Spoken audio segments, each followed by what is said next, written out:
ومشكورين لحضوركم لمحاضرتي اليوم. بس بدي أكد المحاضرة رح تكون باللغة الإنجليزية كاملة، فأنا هلأ رح أعطي شوي مقدمة عن المحاضرة قبل ما تبلش ضيفتنا. As AI becomes part of our everyday lives, many of us are quietly asking the same questions.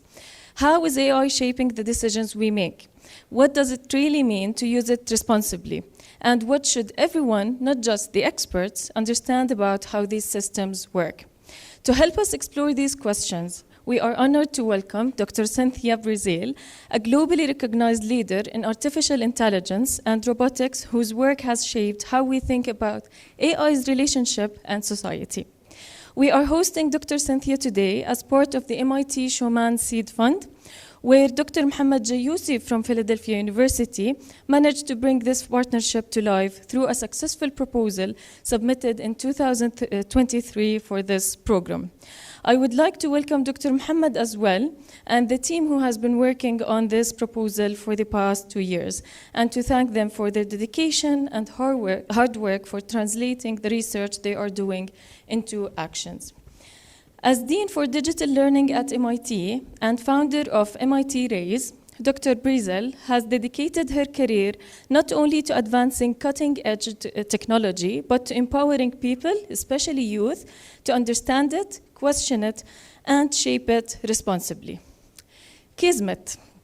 Kismet is one of the first robots capable of perceiving and responding to human expression. Was one of her pioneering research in social robotics. In this talk, Dr. Breazeal will explore themes at the very heart of our technological moment. From the ethical frameworks that guide responsible AI design to what it truly means to be AI literate in a world where machines influence decisions, large and small, and how we can build capacity in individuals and institutions so that AI contributes to positive, sustainable global impact. Get prepared to reflect on not just how we use AI, but why we use it and how we can shape a future in which AI strengthens human potential while respecting our values. With no further ado, I will leave the floor for Dr. Cynthia and for you to enjoy the session.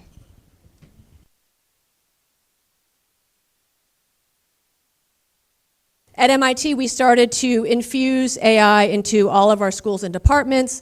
And of course, that was a very, I think, strong leadership position of MIT.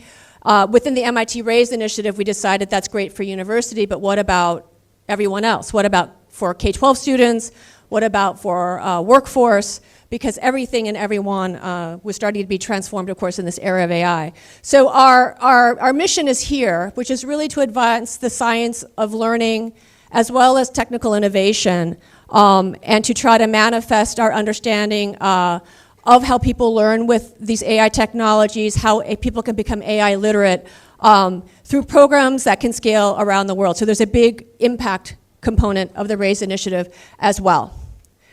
So again, this is just to give you a sense of some of the research questions that we began with, which again were 4 years ago at the very beginning of this. So trying to understand what kinds of AI concepts might K-12 students learn and gain through AI. What are the innovative pedagogical approaches at MIT? We believe a lot of learning through making, and can we bring that to AI education, to AI literacy, to K-12 schools? How to think about this holistically, so it's not just about learning how AI works and technical skills, but how do you empower a sense of, enable a sense of empowerment that children can shape the future with AI, and how that plays into understanding being a digital citizen, understanding how we can enable this through innovative tools and curriculum, and then importantly, how can we foster this sense of ethics and responsibility for people of all ages in the era of AI. So these are just, again, a set of the research questions that guide our overall work. My talk is broken into kind of two major phases. The first is holistic learning with AI. My group at the Media Lab is called the Personal Robots Group. So as you can see, we build a lot of different kinds of robots. You're going to meet a variety of these robots in the videos. But a lot of this has been thinking about not just academic subjects, but holistic learning, helping whole child development through the design of these sorts of agents. And I can tell you, like, we've been building these robots for over 20 years, so long before generative AI kind of brought AI to education, we've been investigating and trying to understand the technical and the pedagogical and the human engagement aspects of how people interact with autonomous agents, in this case, social robots. Before I begin, I want to just kind of do a check on where we are now that we have AI tutors and ChatGPT and so forth, on what we're learning not only about the possible benefits and gains that these AI tutors make possible, but we're starting to acknowledge there are also risks. So not surprisingly, with every technology, there's learning what the opportunities are, but also the challenges. So with the Media Lab, there was a recent paper published late last year that basically highlighted this challenge of AI and cognitive debt. The concern here is when people over-rely on AI technologies, when they kind of offload too much of their thinking, literally, to the technology, not surprisingly, they lose out on the productive struggle that's critical to all learning, and as a result, they not only don't learn, they can even have skills atrophy. So anyway, so this was a paper that started to highlight that even for highly high-performing students at MIT and Harvard, we were seeing these sorts of effects. There was a report by KPMG, Trust, Attitudes, and Use of Artificial Intelligence, where they polled people of all ages, but in the younger categories, again, reinforcing a lot of the findings about this report, which is reduced critical thinking, less communication and interaction, less collaboration, potentially when they over-rely on these kinds of AI tutors and ChatGPT tools, over-reliance, feeling less trusted by their teachers, feeling less trust from their peers. A lot of concerns, again. So when we think about integrating these technologies into the school system, into children's lives, we really have to be mindful of how to do this safely and responsibly. So just to call out that without AI literacy training, and even here, 50% of children have no access to any form of guidance on how to use these tools, but they're using them quite a lot, right? They're adopting these tools quite a lot. These are things we need to address. I just wanted to set that as framing for the overall presentation. So that's why I'm here to talk about this idea of holistic education, because again, it's not just about academic performance anymore. It's about attitudes of learning, it's about empowerment, it's about fostering students' sense of agency and ownership in their learning. It's all of these things, right? Social engagement, interacting with peers. So again, moving beyond just thinking about the academics benefits of these technologies, but really thinking about the holistic development. And there's no reason to think that these technologies can't help foster holistic development.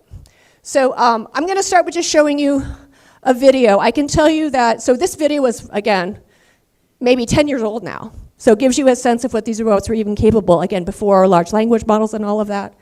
And we started looking at robots as personalized, peer-like learning companions. So again, this question of what is the role of the AI agent in the classroom, we felt it was important that teachers never feel that they're competing with AI technology. So by framing the robot as a practice partner and a peer-like practice partner, we felt that was a way to set up this kind of dynamic that can be a very social, emotional, engaging interaction for children. And children learned all kinds of things from peers that supported their classroom learning but didn't compete with what teachers provide. So I'm going to start with showing this video, and then we'll start kind of talking about some of the science findings and insights from this kind of work. Hi, my name is Tega. Nice to meet you. What is your name? Ariana. Early literacy skills form the basis of a large part of children's future learning. But children entering preschool and kindergarten come from linguistically diverse backgrounds, affected by many factors, including their family's cultural origin and socioeconomic status. Therefore, it's important to create personalized solutions for promoting early literacy. What was your favorite story so far? My favorite story, it was the bunny one. Using a social robot as an embodied AI agent provides several advantages. Studies show that early literacy development requires exposure to a rich variety of spoken language and vocabulary during social interaction with others. Children engage with social robots in an emotive and relational way, and the affective cues that social robots can elicit from children provide a better opportunity to assess their engagement states. Our reinforcement learning personalization policy takes full advantage of these engagement cues. The robot's goal is to learn an action policy that maximizes the chance for each child to learn new linguistic knowledge while also promoting engagement. During the robot's storytelling, the robot models the child's listening behavior based on several features, including whether the child responds to the robot's question. What would you see if you went to a rainforest someday? Lions? The length of the response, and also the child's facial affect cues during the robot's story. The robot's action space is the lexical and syntactic complexity of a sentence in the storybook. The reward function is a weighted sum of engagement and learning. The frog when Alice is pond. The reward function was designed to reward new lexical and syntactic learning, but balancing this with engagement so that the algorithm doesn't always select a story with the highest linguistic complexity. Over the course of 3 months, we studied 67 bilingual and English language learning students from 12 local kindergarten classrooms. Students were divided into 3 balanced groups. The personalized and non-personalized groups interacted with our social robot Tega in a fully autonomous interaction in which the robot and child took turns telling stories. The robot either personalized its story choice or selected from a fixed curriculum. Children in the baseline group only participated in pre- and post-tests without robot interaction. We found that the story selection policy did personalize to each child over time, shown by the root mean square distance from the initial policy and the rate of matching maximum reward state action pairs in the Q table between 2 policies. Children who interacted with a personalized robot learned and used significantly more target words compared to the non-personalized and baseline groups. We also found that children's engagement cues are significantly correlated, and that this trend was driven by the personalization condition. At the crest of the hill stood a bear blinking blearily outside his cave. They went to the crest of the hill and found a bear standing. And he saw a bear and he was really scared, so... Children in the personalized condition attempted to answer the robot's questions more often, and this tendency was also reflected in their affective arousal cues. Analyzing children's electrodermal activity and body pose revealed that children in the personalized condition showed significantly higher attention and engagement levels throughout the sessions.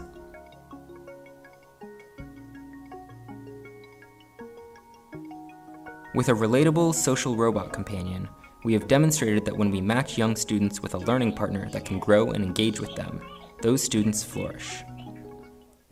So there's a number of things I just want to highlight. So that's kind of an overview. First, I hope you understand that as we tackle these problems, we're attempting to advance AI capabilities as much as we're trying to understand the benefit to children's learning gains, but also something deeper about the engagement with the robot.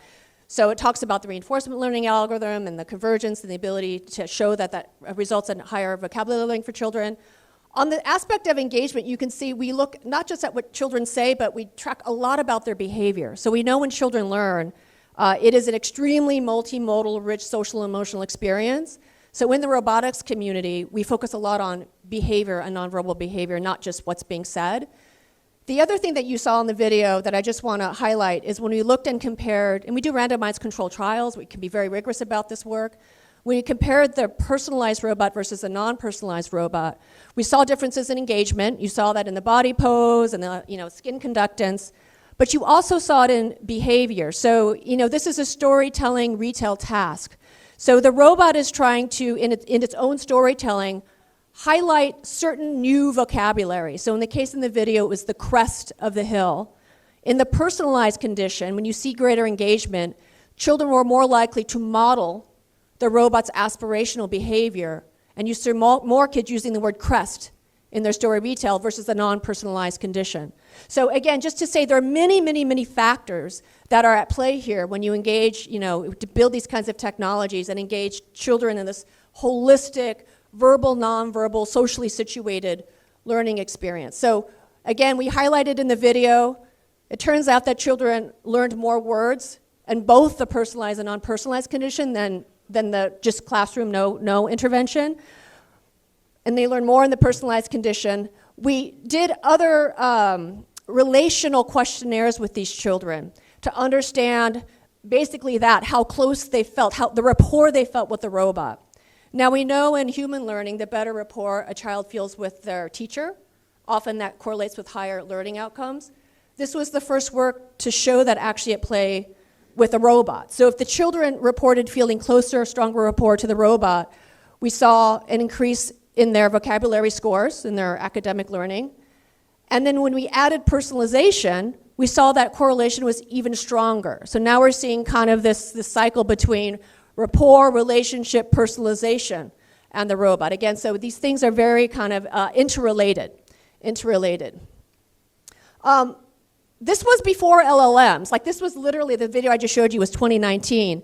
Now we have all of these, improved AI technologies that have allowed us to take this storytelling paradigm and have much richer dialogues. They were climbing all the way up. So this is a study we're doing in Dubai right now, at Dubai Heights Academy. This is the Jibo robot.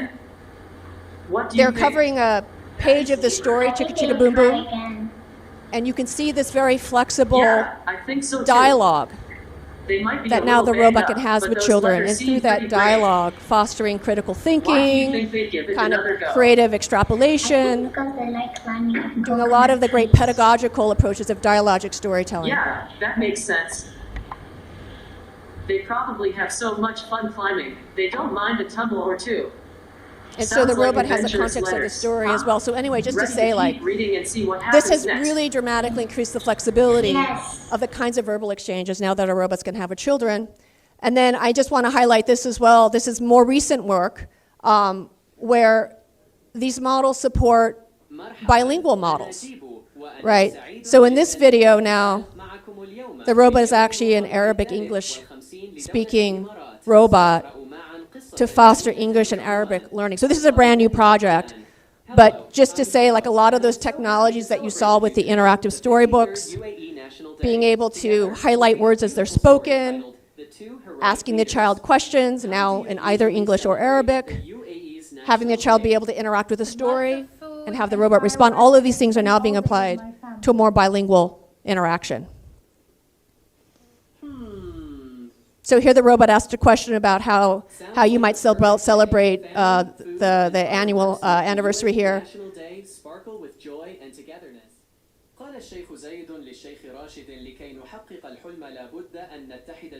You would know better than me if the Arabic is good, but I'm told it's pretty good. Can you point out the UAE's favorite? So again, question asking, can you point out, and here it's asking about the coffee. So again, you can have textual, graphical, verbal interaction in a bilingual interaction. So we're basically starting to look at this as a multilingual experience. So I just wanted to highlight these are kind of like new directions that we're pursuing with this work.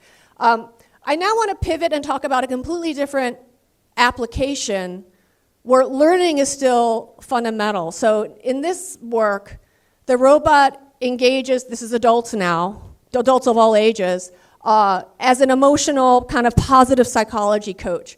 So I will tell you, when we did this work, and I'm going to highlight a study, it was done during the height of the pandemic when people were already socially isolating and socially distancing. So it was kind of just the timing worked out that was the time when we were able to do the deployment. But it really kind of spoke again to the social and emotional qualities and engagement of the interaction that really made a difference for people. So here in a lot of coaching, it is fundamentally skill development. It's still education, right? It really is still education. It's just education now applied to a health outcome or learning skills. So still education, but now it applied to health. This is just a slide to acknowledge, and I know everyone in this room knows this, mental health is a huge global challenge for people of all ages, certainly for youth. There's this challenge of this care gap, which is that, especially in mental health issues, there are just often a shortage of human, care professionals. And so in many cases, and I can tell you this is even in the United States, children can go months and months and months and months with no help.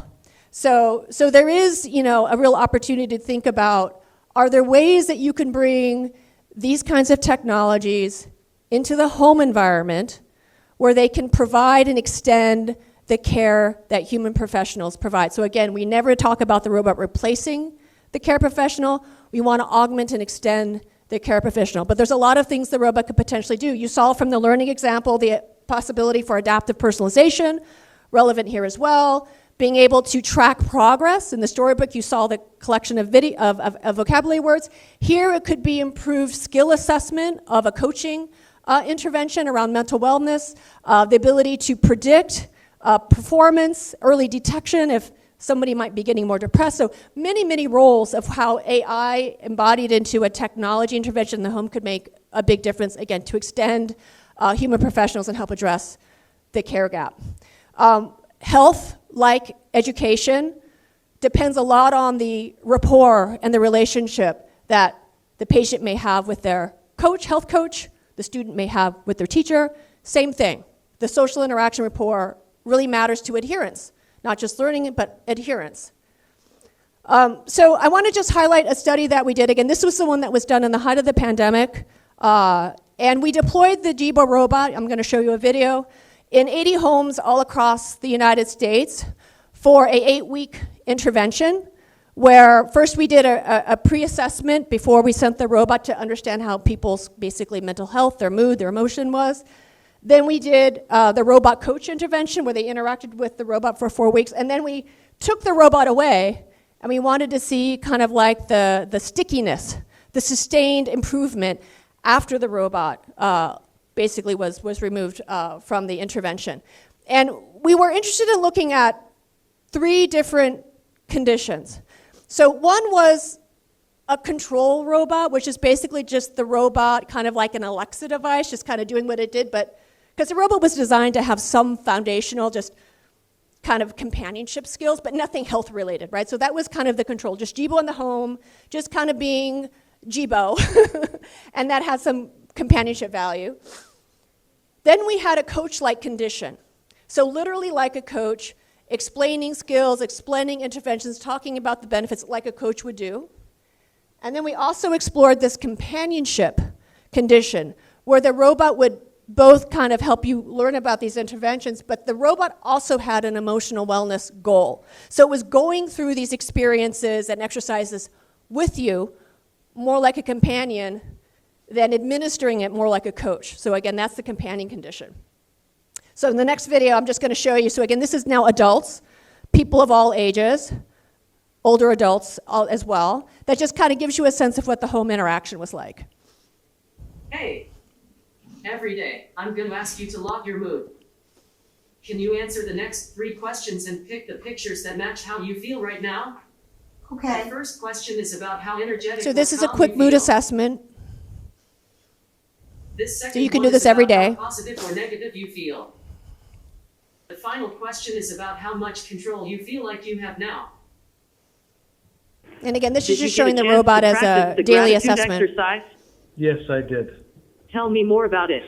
It made me appreciate being grateful for these things, which is, I mean, you can't help but be positive if you're grateful for something. Remember how we explored self-compassion last week? Before, I was always very harsh on myself, thinking that's the right way to make progress. But now I know it actually helps me to better when I'm warm and compassionate towards myself. It's a complete mind shift. What about you?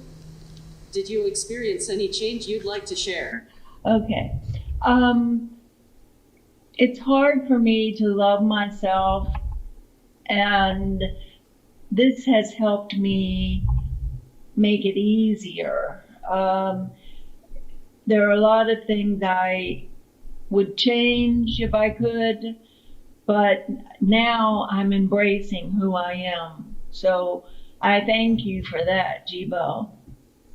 Wow, thanks for sharing that with me. So I think you can see like there was some pretty meaningful engagement and impact that the robot had for people around mental health. I will tell you that the exercises that the robot did are like very well established positive psychology interactions. These are things that you would do with a positive psychology coach as a person. It's just now that the robot is doing it in the home context with the folks that you see on the video.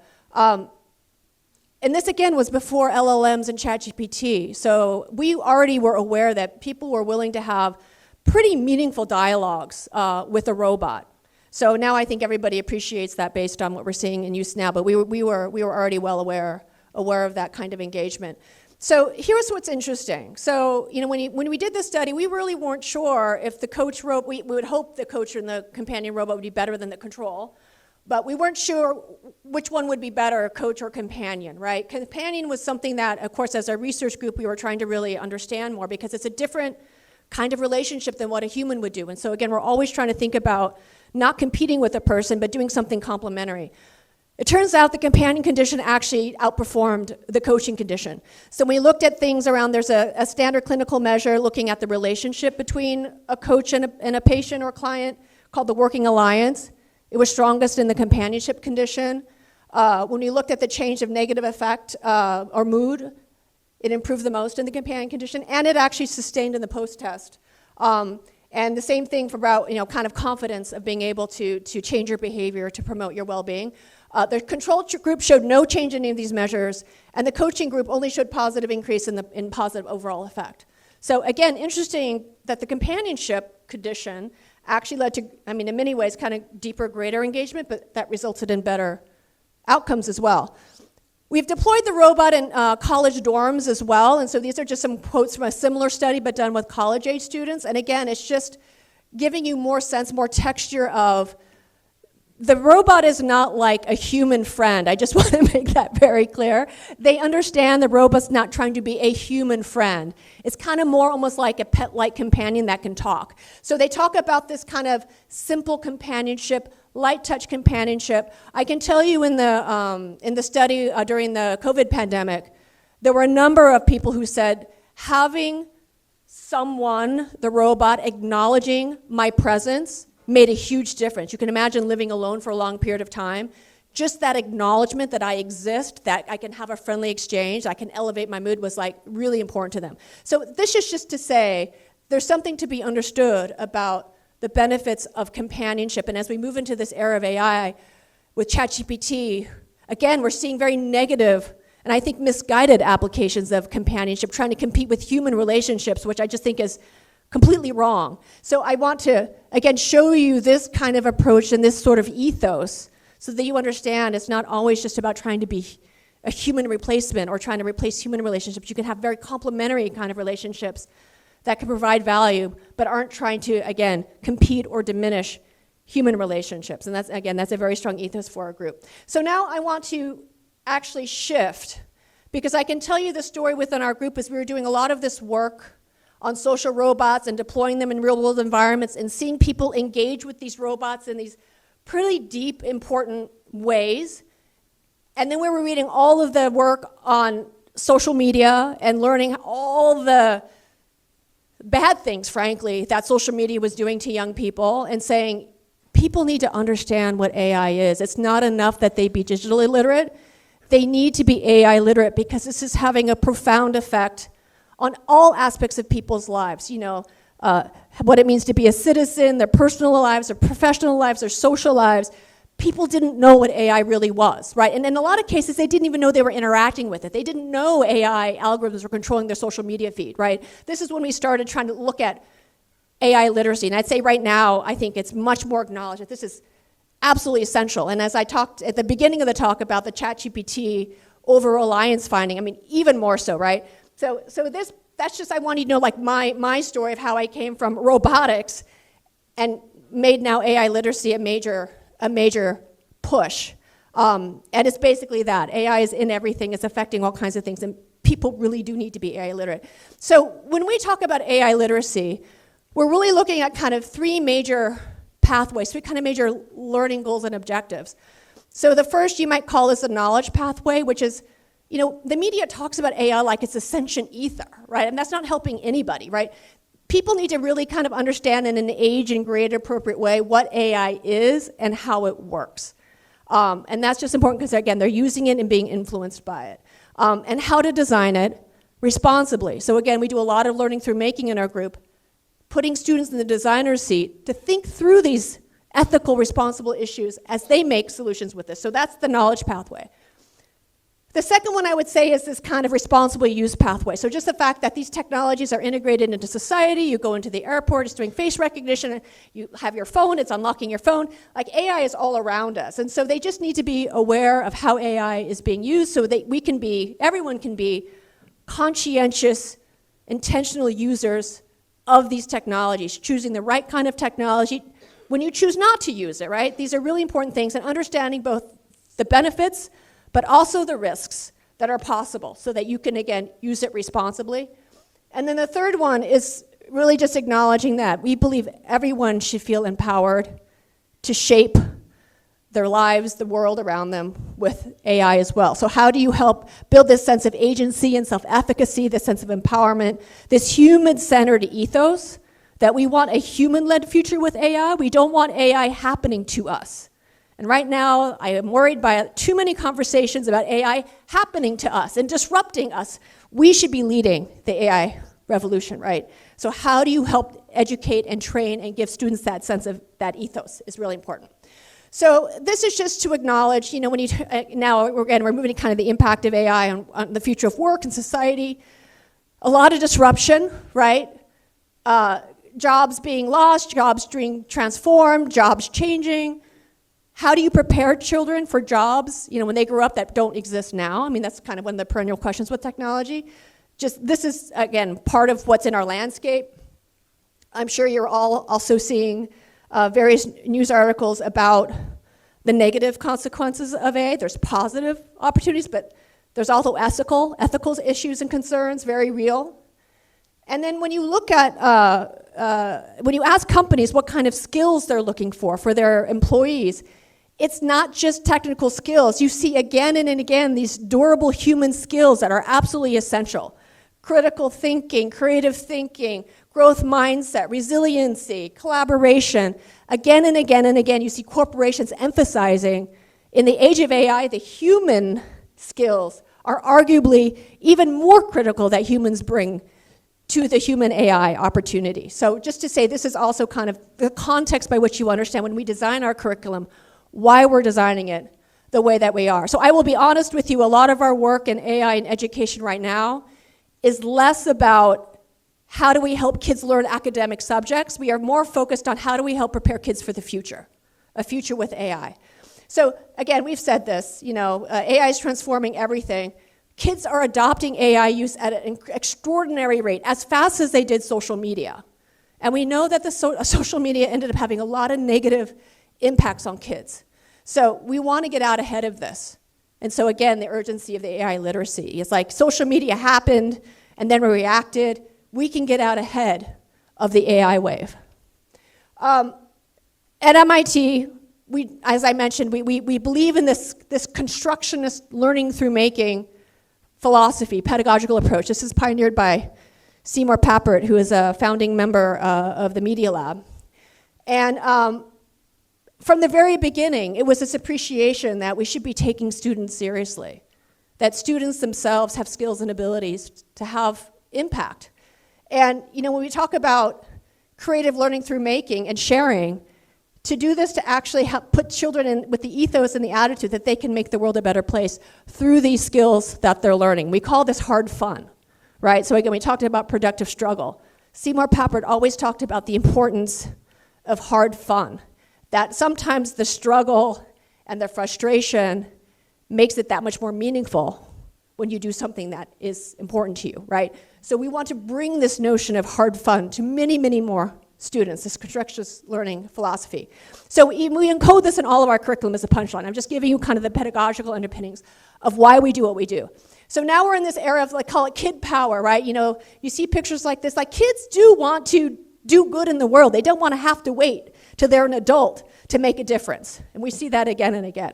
So can you know, when they're young and they're idealistic and they have, you know, hearts of gold, how can you cultivate that, right? Their passion, their empathy, their sense of responsibility. Children are already there.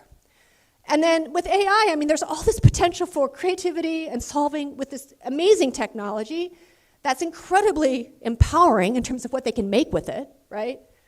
But then to do that in the context of projects and peers and play, you learn by creating together having dialogue, resolving conflict, all the human skills are developed in this context. So when you look at our curriculum, these are kind of core pillars of things we're trying to bring together in this new way of teaching kids about technologies. It's not, again, it's not just about the technical skills. It's about all of this other holistic stuff. So, you know, we at MIT, right, we invent a lot of technologies, and so we also invent a lot of educational technologies. So, you know, I don't know how many are familiar with the Scratch platform. That was invented by the Media Lab. Lego Mindstorms was invented by the Media Lab. We have a long tradition of this. There, you're going to see next slide a project that was built with MIT App Inventor, which is a block-based coding language, a lot like Scratch, where kids can actually make working mobile apps that run on Android and iOS with AI, something their friends and family can use. And because they can use it, they can help improve somebody's lives. So again, computational action. We have curriculum, we have methodologies to teach kids about how do you learn by not just making, but making something better for someone else. That's what we mean by computational action. We've designed a lot of curriculum based on these pedagogical approaches. We have short format curriculum like Dave AI. I'll talk to you a little bit more of that. We have semester-long curriculum, BRICA, and we have real technical skills development curriculum as well. So we kind of have something for everyone. We've designed literally hundreds of hours of curriculum and accompanying professional development. So we believe teachers are critical members of the AI-powered workforce, and they're going to be essential for making sure that kids are receiving not just learning with AI, but AI literacy. So we pay a lot of attention to preparing teachers to be able to not only build their own AI literacy, but to teach their students about it and be those guides that, I mean, frankly, children really need. So I'm going to, again, kind of just show you an example of what middle schoolers are capable of when you pair this kind of curriculum with these kinds of tools, with this attitude of computational action. This is done at Dubai Heights Academy. This is a school in Dubai, a private school in Dubai. These are two young men, again, middle schoolers, talking about a working mobile app they designed with App Inventor to help their friends with autism. So this is Autista Search, and we made it using MIT App Inventor. So basically, we have some friends who have autism, and it's hard to go out with them because places are too crowded, they're not friendly, they're busy, they're loud, so we can't go out with them. So we created this app, and it basically gives you the best places to go with when you have people with autism, and it shows friendly places that you're able to go to. So show them how the app works. So this is our app. This is the main home screen, and if you click on to search a venue, it will open up this screen. Now, you have three main options. One is the suggestions, which is AI. So we could click on restaurants and click search. This will use AI to give you the 15 best restaurants that are good for autistic people, as you can see. We have our suggestions, which me and Rory have done some research to find out the best venues for autistic people. And if you tap on any of these markers, it will use AI to give you a description of the place and why it is autistic friendly. Just give it a moment.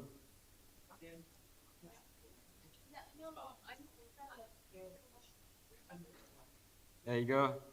This describes what kind of place it is, what food it does, and just loud or busy. Loud or busy. And our final feature is Google Maps. So if you click on this button here, it will take you to a port of Google Maps that functions exactly like the normal one. So you can search venues, gives you directions, you can look at ratings of all restaurants or places you want that the app has suggested for you. And that's it. That is search. Thank you. Thank you very much. So this is a project they made this of their own passion.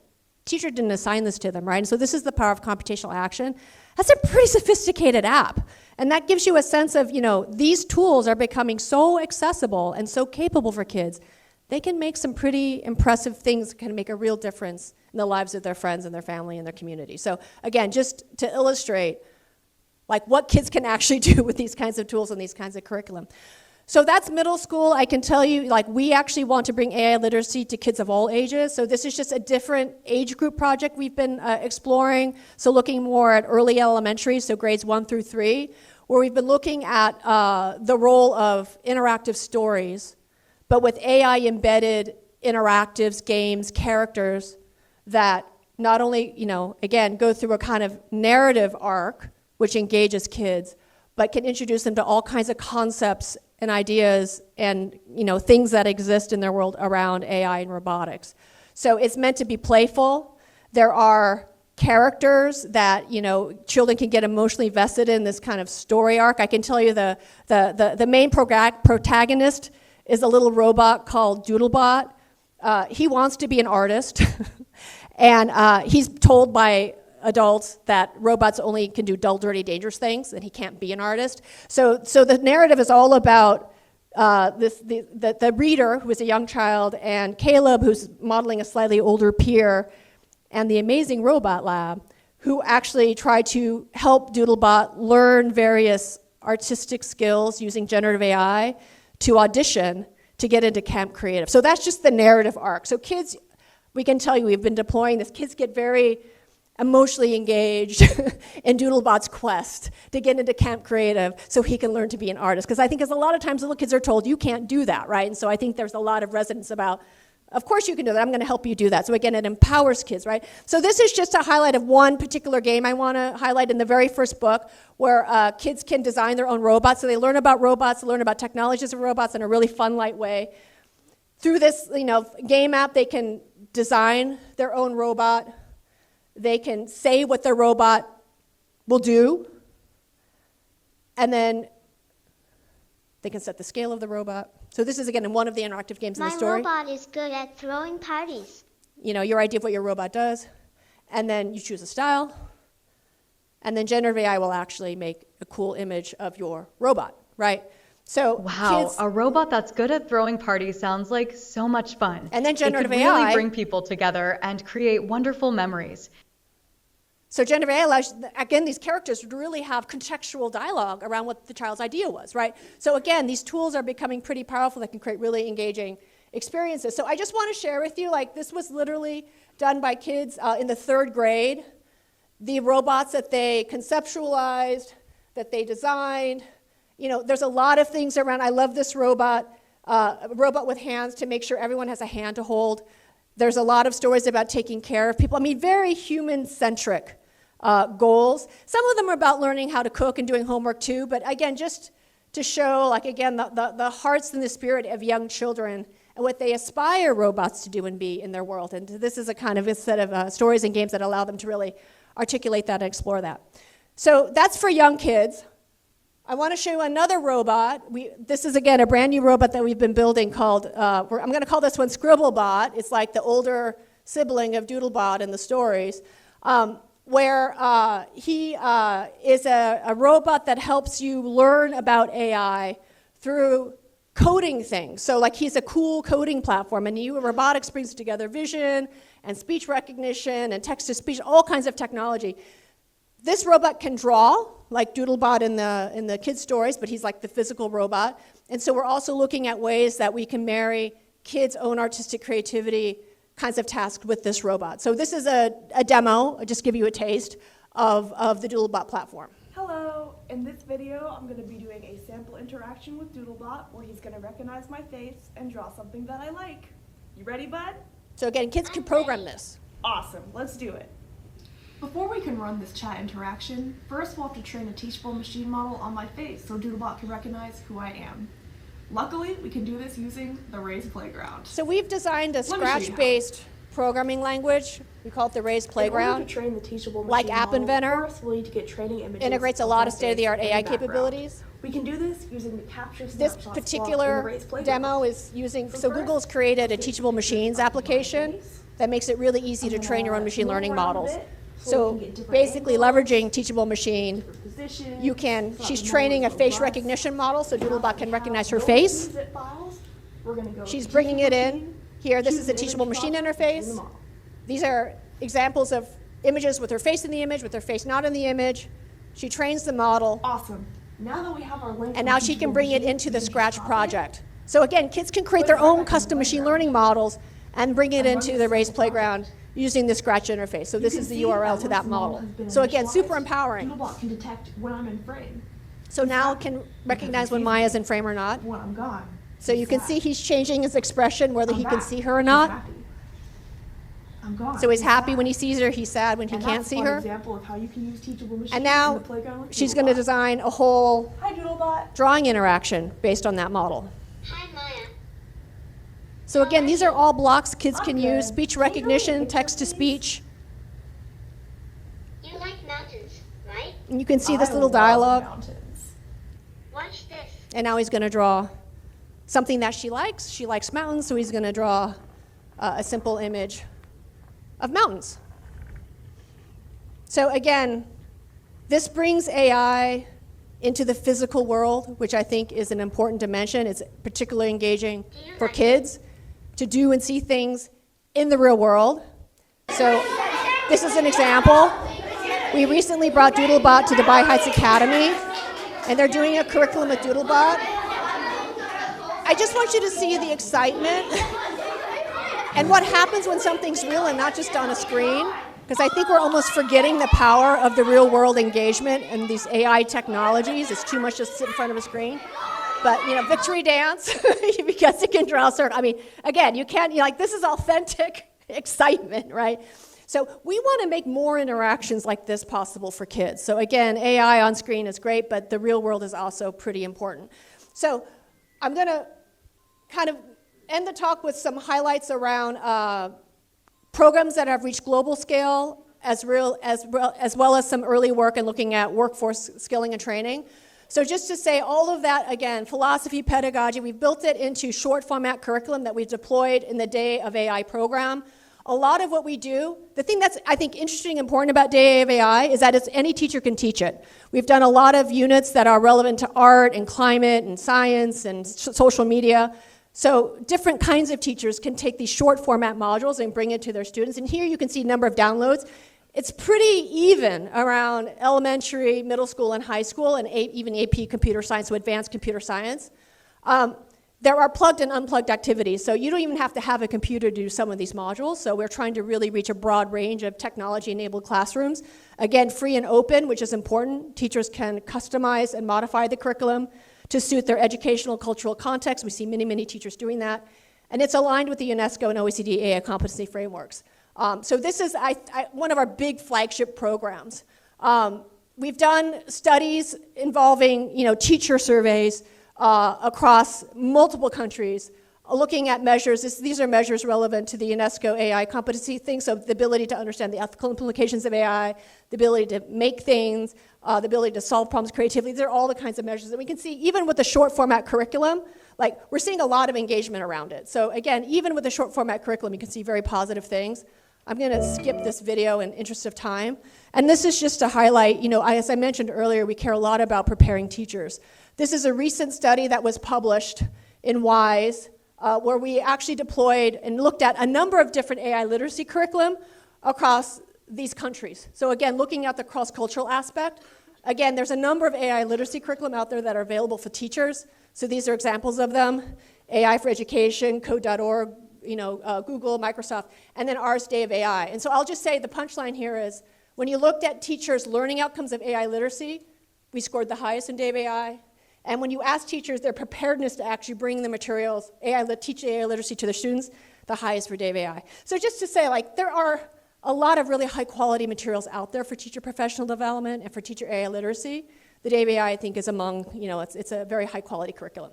So anyway, so here's the punchline is, open and free, you can adapt and localize. We do teacher training and train the trainer programs. And in terms of impact, as of end of 2025, we had already trained 75,000 teachers. In 2026, we hope to reach 250,000 teachers around the world, over 170 countries. We've already reached over 6 million students, hope to dramatically increase that through a lot of strategic collaborations we have now. So again, this is a program at scale. Many teachers around the world use it. These are assets that I feel are tried and true. So I just want to make you aware of them. We did a big event in Dubai in November, leaders from 35 countries. all unified in this idea of we need to prepare our students for a human-led future with AI. I thought that was very, very encouraging. And all very interested in deploying AI in their countries. All right, so that's K-12.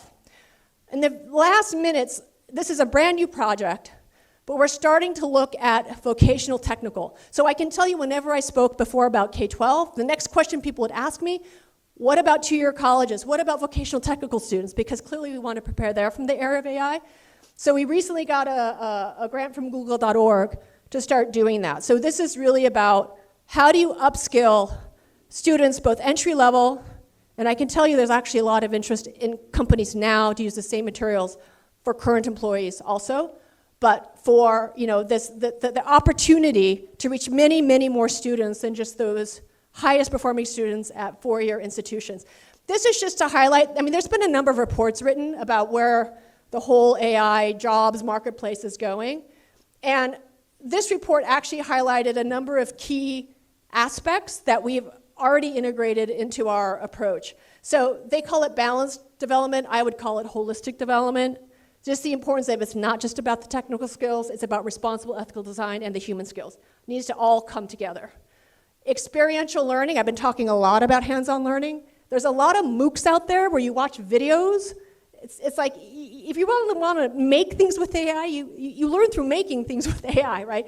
So they talk about the importance of experiential learning in teams on authentic problems, and you can work with industry to figure out what those problems and contexts might be. Work-learn training, apprenticeships, internships. The bar is getting higher for students. Companies expect them to be able to do more when they hire into entry-level positions than they used to. So I actually think these apprenticeships and these internships are becoming a critical part of the education to training to job pipeline. Build these things in partnership with your stakeholders, so across industry, government, and related to this are stackable micro-credentials that are aligned to the in-demand skills. So to know what the in-demand skills are across industries, you actually have to talk to industry.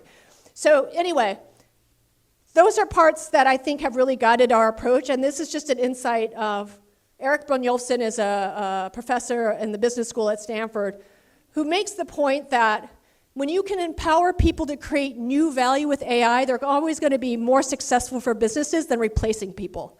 That's the punchline.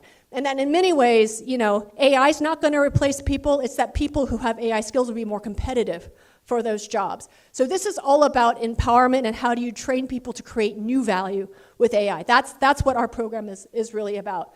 Again, this is the human skills matrix. This was developed within open learning. These kinds of dimensions of human skills are integrated into the curriculum that we're designing. And we have a pedagogical approach that we call action learning labs. So there are 4 major components that really integrate those principles that I talked to you about. So, obviously there are technical modules. They're learning, practical, in-demand technical skills identified and co-designed with industry in terms of what those technical skills should be. We apply them to real-world authentic problems. So they're actually learning AI in business operations, AI in healthcare, AI in climate, like sourced from industry, collaborated with industry, integrating, as I mentioned, the human skills and the responsible design skills as they're learning the technical skills. And then the path action labs are like capstones that are baked into the course. So after they learn these skills, they apply them to solve a new problem with someone from industry. So this is the authentic learning part of it.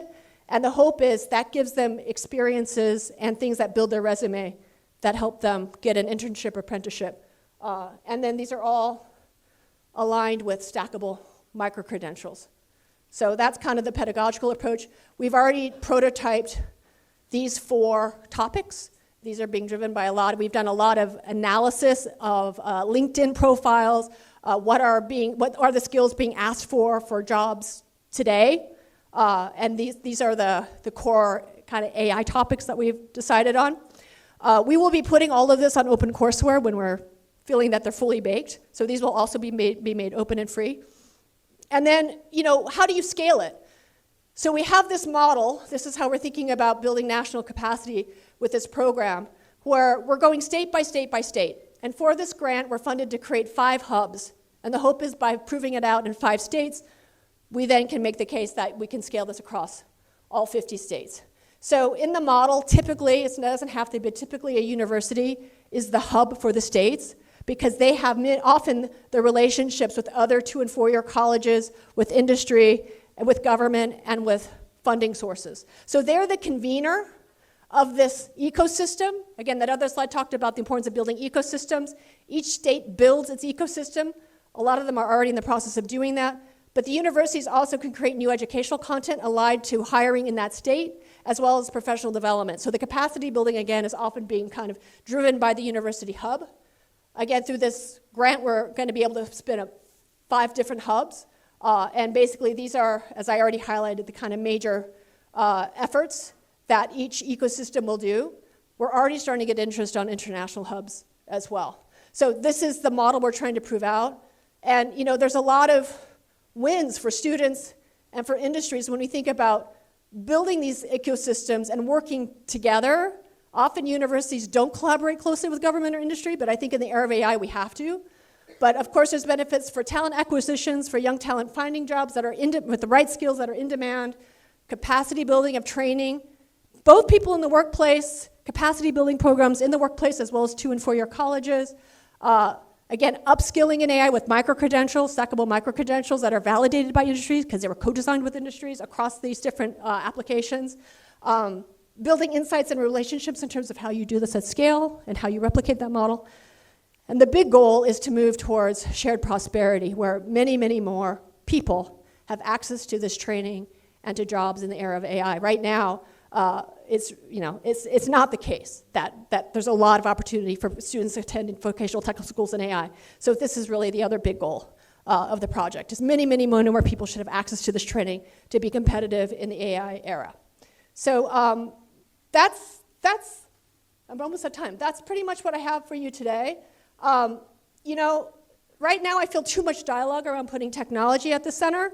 And if we do that, there's a lot of bad things that could happen in terms of, widening learning gaps and disenfranchising students and having technology dictate our future. We don't want that, right? We want a human-led future with AI. We need to put people at the center. And so again, just kind of to wrap things up, we want to bridge these learning divides. We want to create more opportunities for shared prosperity. We want to create, again, an ethos of agency and empowerment for our learners so they don't over-rely on these technologies. We want them to be holistically prepared with the human skills, plus the technical skills, plus the responsible design skills. So we create things that make sense and put people at the center and not technology at the center, so that we can all help, again, leverage AI and so forth to make a better world. So with that, thank you so much. I think I'm right at time. And this is the QR code that I was given to show you. Okay, thank you so much. That was really an informative, promising, and reassuring session, hearing how we can look into AI and lead it rather than making it control us. I'll give you some couple of seconds to have some water, and we can open it for the audience's questions, and we can have a couple of questions over here and there. Yeah, Dr. Musa. Thank you very much. I first want to thank the foundation through its president for such an interesting lecture, and the science department for organizing this. Thank you so much for presenting a balanced presentation where you even mentioned ethical questions through your presentation. And please allow me to be the devil's advocate for all on this.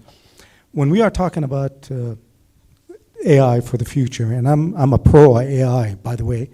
Are we seeing a trend where we're creating islands of isolation for young adults and adults in general, where we will be depending on a robot to live our life and forgetting that we still have social identity and social life?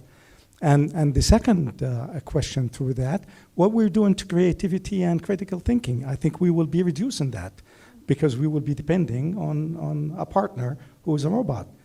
The second or third question that I have, are we going to create some sort of discrimination or segregation between the have it and the have not, where we in the third world may not have access to such technology if I'm living in New York or London? And would that create not third world, but maybe fifth or sixth world? Yeah, so thank you very much for those questions. I will say, to your first point, a lot of what we're trying to do is show there are risks. There's possible upsides of AI, but there are risks. That third slide was trends you're seeing with young people, over-reliance, diminished trust, diminished social, like, yes, those are real risks. And so we are trying to not only educate and bring awareness, but develop pedagogical materials and professional development that prioritize their creativity and problem solving of people, led by people with AI. All of our materials follow that ethos. So yes, where I would be concerned, and I think you can see other dialogues that are promoted by large AI companies that are very technology centered. I hate it, all right? It's like, we're gonna replace, all knowledge workers with, these are the kinds of things that they say. And it's like, who wants that? So this is kind of trying to be an antidote, frankly, to that. And it's not just saying we have to build AI differently. We have to educate our people to have the antidote against that kind of usage and that kind of discussion. We need a human-led future, and that relies a lot on people. So our whole program is trying to cultivate critical thinking, creativity, ethos, all of that. I see it as an antidote, right? So there's policy and there's regulation, there's how you design the technology, and then there's the people. Most people are talking about policy and technology. People are a critical piece of that puzzle. And the kind of meta point is there's a lot of great materials that exist. It's not like I'm just saying, this is a problem. I'm saying this is a problem, and there's actually stuff that can be used to help counteract it. Publicly available, open source, used, right? So anyway, it's like we're not kind of helpless at the moment. There's things we can do about it. So that's the big thing. In terms of again, this relationship with AI, there is a big concern right now, and again, it's not being helped by a lot of the kind of media discussion of AI can replace workers and AI can do all this for you, right? I'm saying we need to really design a different kind of relationship and collaboration. So all the things that you saw was not the robot doing things for you, it's promoting the learning of children and engagement of children and advancing their own learning and development, but supporting it through a different kind of relationship. And again, not trying to be the teacher, not trying to be the doctor, being something complementary that helps to extend and enhance the student, the patient, the clinician. We see it as a teammate, and that's a different framing. It's a different framing than a lot of what you hear in the media. So I'm hoping in this talk, you're understanding I'm trying to present a very different kind of vision, because we are dominated, I think, by a very technology-led vision. So we need a human-led vision, and we need actionable things towards that human-led vision. So thank you for those questions. I want to make sure, that's the message I'm trying to share with you all, is we can be on a different path, and there's actionable things we can do to be on that path. So, yeah. Do you see creating two gaps of cultures at work? Okay, so this is the other interesting thing. So that KPMG report that I showed, they did a whole study on usage, trust, et cetera, and they surveyed 47 countries of day-to-day, everyday people who is using AI regularly. Interestingly, the emerging economies were at the very top. The developed countries, much less so. So I think there's a sense in emerging economies that this is something that, if done well, done right, done responsibly, can really help prepare growth and opportunity, and they want to be there. So to me, that was very encouraging, and I acknowledge there's infrastructure and all those things, but just to say, if you look, if you look at that chart, it's dominated by emerging economies in terms of people who are adopting it. Now, they need to be AI literate, all these things need to be there, but the populace is leaning in, which I would say is also why the AI literacy is so critical. So I think a number, and again, we're in 170 countries. I think a lot of economies and governments see this as the opportunity to compete on the world stage if they can harness it appropriately. So the opportunity is there. But a lot of things also have to come together. Like you said, infrastructure, all these things have to, education, they all have to come together. But I'm just telling you the trend is I think it's being adopted more readily and at a higher level in emerging economies than developed countries based on the reports that I've seen. So there's an opportunity. Thank you. Okay, I would I'll suggest, let her just talk. in the sake of Yeah. time, to take a couple of questions from each side, just to give everyone the chance, because we also have online questions. Okay. Another question, Dr. Fawaz, yeah. Well, thank you very much for this very stimulating, interesting, and badly needing talk to our student. I am in charge of three things. I'm a curriculum development chairman for English language, and I'm teaching at university level.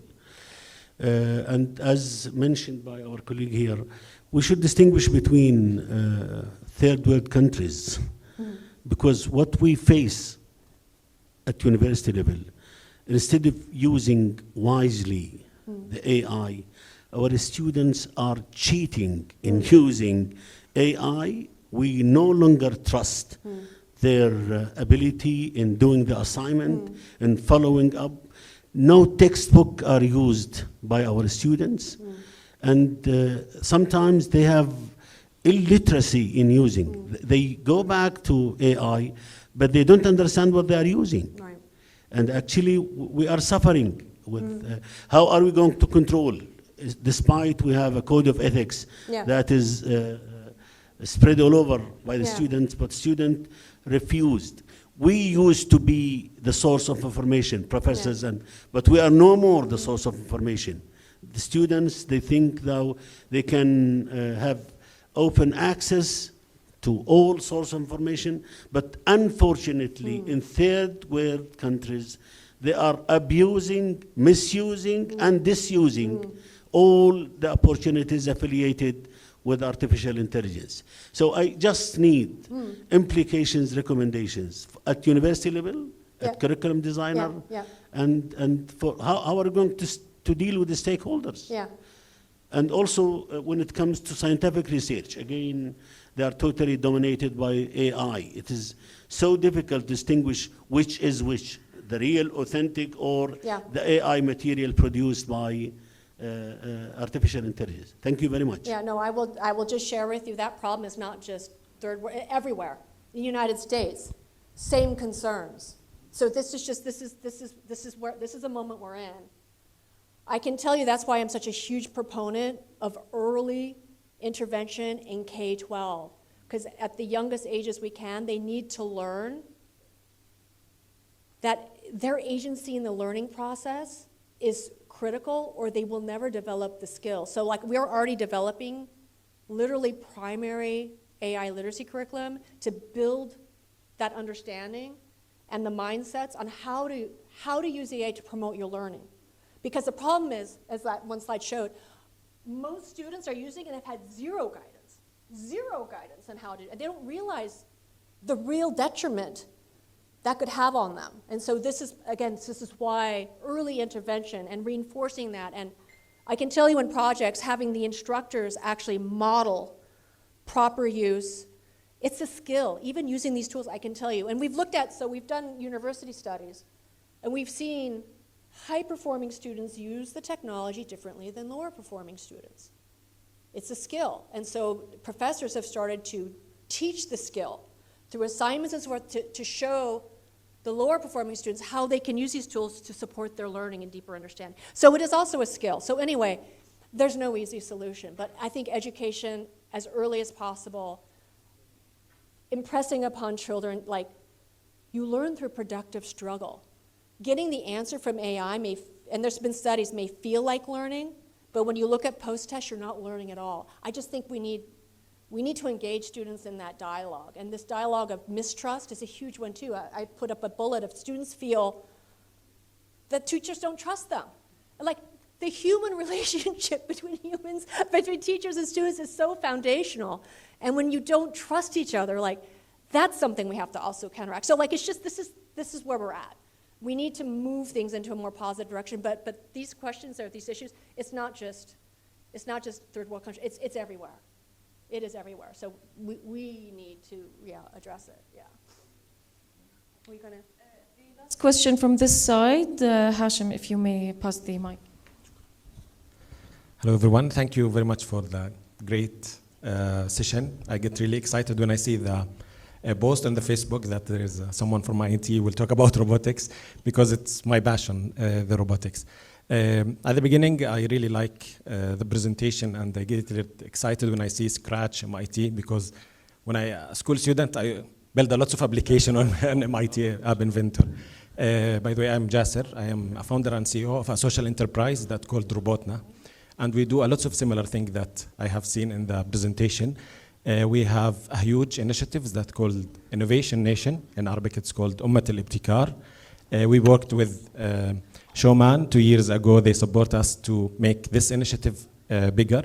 The idea about this initiative is to teach the school students and the teacher around the Arab regions about AI and the application of AI. We started before ChatGPT. We teach them about face recognition, machine learning, and data, and so on.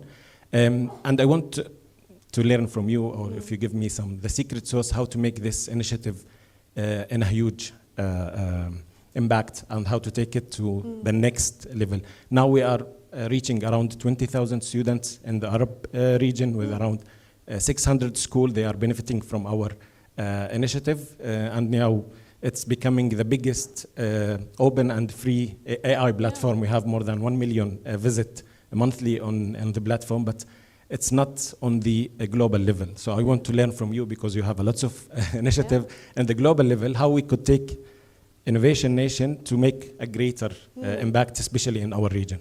Thank you. Yeah, so I mean, I will just share that I think a lot of our ability to scale at a global level is just convening power also. I mentioned we had the summit in November. I think there's a lot of like-minded countries right now, and it was leaders from the ministries of education, nonprofits, STEM education companies, like every layer of that ecosystem. I think they're ready to have that kind of dialogue, and I think certainly being able, and you're probably already doing this, but there actually are. I think the positive thing is there actually are a lot of high-quality materials out there. I'm talking about some things that MIT has done, but by no means, like on that one slide, I showed a lot of companies, honestly. Google, Code.org, are producing these kinds of materials. So it's important to be able to show the positive benefits in particular, because it's an increasingly crowded marketplace. I think that's important. And then I think there's so many AI education conferences now all over the world. Probably just being there and showing people your work, I think is also a part of it. So I mean, this is no kind of like secret epiphany here, but I think just there's just getting the word out. But there are a lot of convenings that are happening in this region and around the world. So going to some of those major conferences and just talking to people about your work to build the awareness of it, I think is just a part of the process. But it is becoming an increasingly crowded space, I would say. But that just shows there's a lot of interest, and a lot of need, so. Thank you. Shall we move here? Thanks a lot. Quick question about your commercial experience in building robots with Rodney Brooks and the previous work there. If you were to skip a couple of steps now and build up robots out of Jordan or an emerging country, what steps would you skip and what would you avoid? So I would say, as a gestalt, you can build successful products. The challenge is having a successful business case. So I built Jibo. The reason why I can deploy these all around the country is it's a super robust platform that you can only build if you have a well-funded startup to go through all the design for manufacturing, do the whole thing, right? We had a very successful product. Our timing was awful. People talk about startups, timing, like whatever, talent, luck, time. Like when we first announced Jibo, it was the summer before Alexa was announced that winter. So we had this amazing groundbreaking concept. We thought, whoa, look, we had set the price point, everything, based on that. And now there's a $40 speaker that Amazon basically is saying AI is free. Set up a very unfair, and with all the resources, of Amazon, and then Google, and then, right? So we just had really bad timing. So I would say in general, still with robotics, startups and companies, the challenge is not building a successful product, the challenge has been coming up with a successful business case. So a lot of attention, because these large companies have kind of put it into the consumer mindset that the AI is free, now you build a physical robot, and so how do they differentiate what your robot can do, which requires, you know, a lot of AI, you know, but $40 for a speaker versus a robot that can do so much more, they still associate that value proposition. So it had a gravitational pull on the price point. Okay, so I will say this. We did consumer. Consumer is the most brutal, difficult, race to the bottom market. The opportunity is B2B. In B2B, particularly in healthcare, there's a real ROI. You can charge what it would really cost to build a robot if you have a really workable solution, because there are, you know, I don't know, maybe it's different here, but in the United States, I mean, it's extremely expensive. If you can really show a cost savings because of the robot in the home, like there's actually a real business case to be made there. So all I would say is like probably B2B, not B2C, and really get the business case. And I think companies can be successful. Because again, we've seen many examples of the robots could be a very successful product. It's the business case.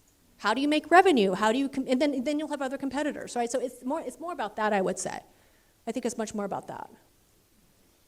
Where's my? Yeah, another question. No, thank you. I'm pleased to see that you see your work as an antidote to commercial technology, military-driven AI. How confident are you that you'll be able to, not alone, but with others, counteract that trend? How difficult, how big the challenge is? Well, again, I think part of there may be more than 3 legs to the stool of how to counteract. I mean, again, there's regulation and policy. There's the technology itself, how you design that. I think there's a lot of challenge there because it doesn't seem companies are very interested in making that ethical or responsible right now. And then there's education. So education at scale, I feel, you know, especially like we have been working a lot with K-12 schools. Like when you look at things like Scratch, the big impact was outside of school, right? They weren't trying to get it into the public or the school education system, but if you really want to reach every student, you have to get into the formal education system because otherwise you're self-selecting which students will choose to do it, right? So our strategy has been to try to engage with collaborators, partners who can engage at scale in actual schools and train actual teachers. I think if you can do that, then you've got a sporting chance. But every child needs this AI literacy curriculum. And so there's challenges there, obviously, because teachers have so much they have to teach. We've been designing short format curriculum to try to make it achievable to fit in with all that teachers have to already teach. We're starting to see, you know, OECD on PISA 2029 will have AI literacy in media. So like now standardized tests are starting to expect students to, so like things are starting to align around that. But you need to be able to engage the bodies, you know, in the country or in the region that can actually get this out to all, you know, all students. I mean, it's very hard to get all, but basically you're really at scale to the public and private education system. We're having some success. We're at the beginning stages, but we're in multiple countries, like I mentioned, like we're in 170 countries. We have large-scale collaborations in like over 10 right now.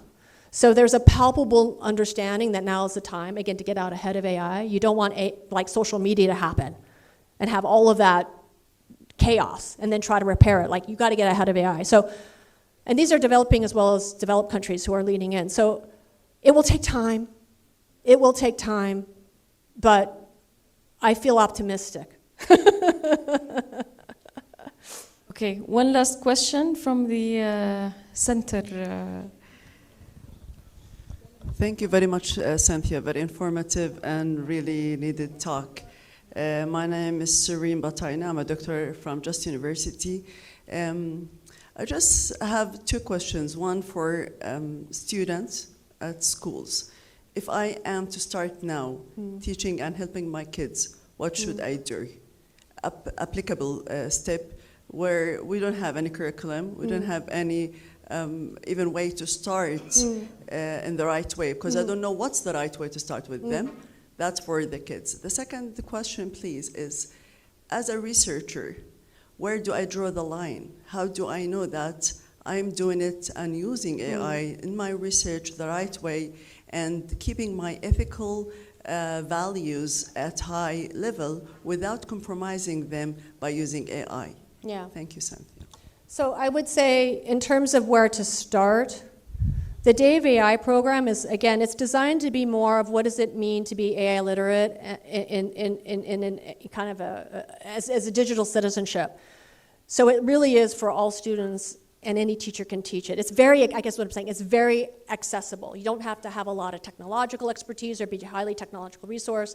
There's modules and lessons there that are accessible. And we've seen teachers who teach art and English, like all kinds of teachers successfully use those materials.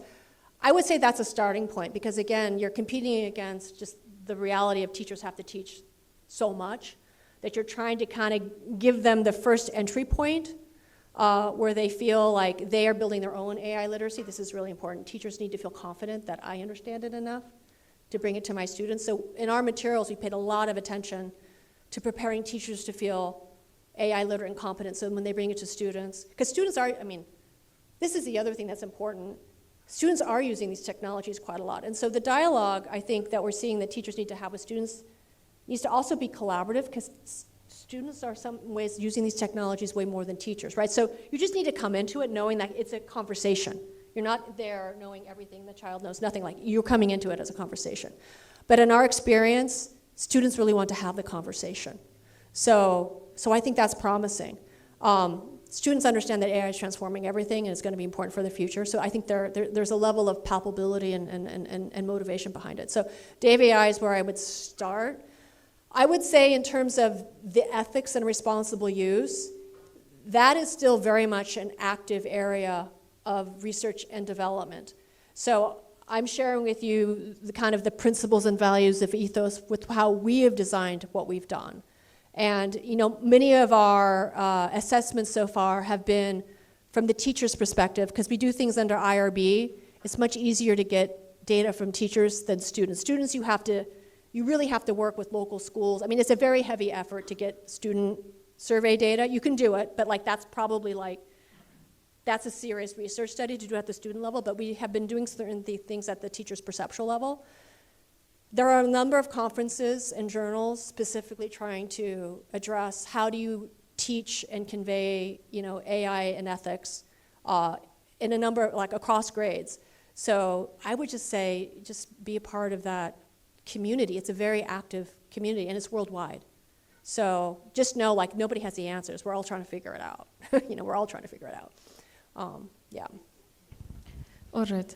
بس سامحوني بعرف في أكتر من إيد من هون إذا ضل معنا وقت بس عشان يعني نكون عادلين مع الكل ما هو برضو اللي وراك كمان لهم 10 دقايق رافعين خلينا إذا ضل وقت بنرجع إذا ما ضل بتقدروا كمان تحكوا مع الدكتورة مين هون كان Hi. Thank you so much for this. It was very eye-opening and very reflective.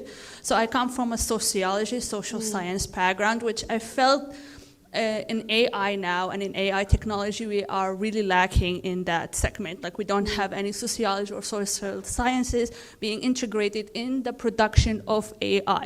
So my question is, you said people, you said human. However, my question is, which human are we talking about? Which people? Are we talking about the global South, global North, American values, European values? And because AI is being produced by, let's say, Silicon Valley, very high economically provided companies. So how we can, like, especially my question is, the people who are developing AI, because AI didn't come from stars, that's why my thing.